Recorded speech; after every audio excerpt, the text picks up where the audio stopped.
नमस्कार, मेरा नाम कार्तिक शर्मा है। हम यहाँ बाबा जी के मंदिर के पुजारी हैं और ये बाबा जी की जो भी पिंडी है, जो 3 सदियों से यहाँ बाबा जी विराजमान है और ये बाबा जी की मूर्ति है। और बाबा जी वैसे तो बोलते हैं कि वहाँ जम्मू से आए थे, वहाँ राजस्थान में जा रहे थे अपने भाई के विवाह में। उनका नाम गुग्गा पीर है, सभी जानते हैं उनको। उनका भी गुग्गा नवमी में जाएंगे सभी।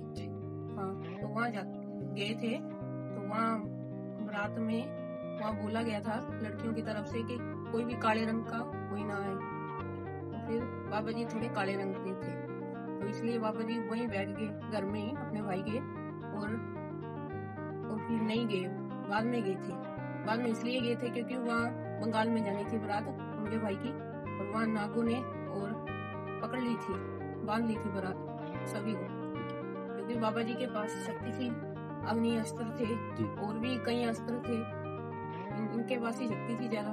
तो इसलिए फिर ये गए फिर बारात को बचाने, और फिर राजस्थान गए। वहाँ से बारात को मतलब पूरा विवाह हुआ और फिर वहाँ से लेके आए वापस। तो यही इनकी हिस्ट्री है, इसके बारे में पता है हमें। हाँ, बाकी यहाँ सिंध भी होती है, बहुत विशाल सिंध होती है। इनकी कृपा से जो भी मान्यताएं करते हैं, जो भी सुखन करते हैं बाबा जी के दरबार में, वो पूरी हो जाती हैं। 1 साल के अंदर, 6 महीने के अंदर, कईयों की 15 दिन के अंदर भी पूरी होती है इनकी कृपा से। तो फिर वो कुछ भी मतलब बर्तन चढ़ाते हैं या पैसे चढ़ाते हैं, जो भी चढ़ाते हैं, उससे बर्तन और भी जो भी चीजें वो बोलते हैं, जैसे कि पक्खा, जैसे कि और कोई वस्तु घर की, तो वो फिर सिंध में दी जाती है पहलवानों को। और तो इतना ही है बाबा जी के बारे में, अभी क्या बताएं, बहुत सारी बातें हैं, ज्यादा तो यही है। ठीक है। और हमारे परदादा जी ये पहले यहाँ नहीं थे, ये बाबा जी पहले थे थोड़ा सा दूर है, ये थोड़ा सा मतलब ज्यादा एक थोड़ा सी दूर ऊपर आटे, तो वो दुकान जहाँ बस रुकती है वहाँ ऊपर थोड़ा सा पहाड़ है, वहाँ रहते थे बाबा जी। तो वहाँ किसी को मालूम नहीं था, ध्यान में रहते थे। तो एक दिन हमारी परदादी वहाँ गई थी, वो रोज क्या बोलते हैं अभी, वो रोज ना एक रोटी निकालती थी ब्राह्मण के नाम की सभी लोग, तो वो लेने गए थे।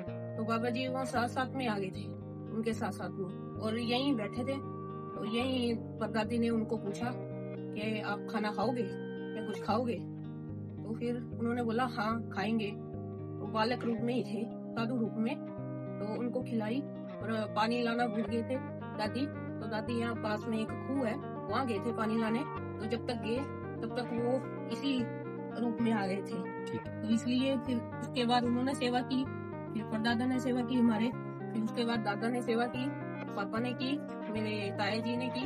अभी हम मतलब मैं और मेरा भाई यहाँ सेवा कर रहे हैं। इनकी वजह से ही हमारा जो भी है छोटा सा परिवार है, सभी बस इनकी मेहर है पूरी गंगत पर, पूरे इलाके में। हाँ, पूरा इलाका भी बोल सकते हैं या ज्यादा भी बोल सकते हैं, क्योंकि अभी आप जहाँ भी चले जाएंगे इस इलाके से 25 किलोमीटर 30 किलोमीटर आपको बाबा जी के भक्त मिल ही जाएंगे।